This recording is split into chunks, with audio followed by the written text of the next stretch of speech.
குடிசையிலே கொஞ்ச காலம் தங்கி பாருலே கூரையின் ஓட்டை வீரி செல்வடி நட்சத்திரம் எண்டி பாருலே கூவும் செல்போனின் நச்சரிப்பை அணைத்து கொஞ்சம் செல்வண்ணின் உச்சரிப்பை கேப்போ வெறும் காலில் செருப்பின்று நடந்து மண்ணோடு பேசிக்கொண்டு போவோம் மடலைகள் ஆவோ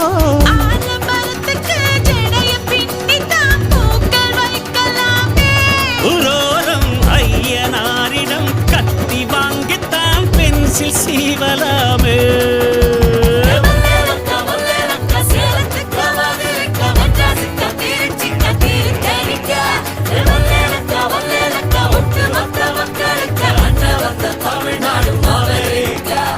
காவிரி யாரும் கை குத்தல் அரிசியும் மறந்து போ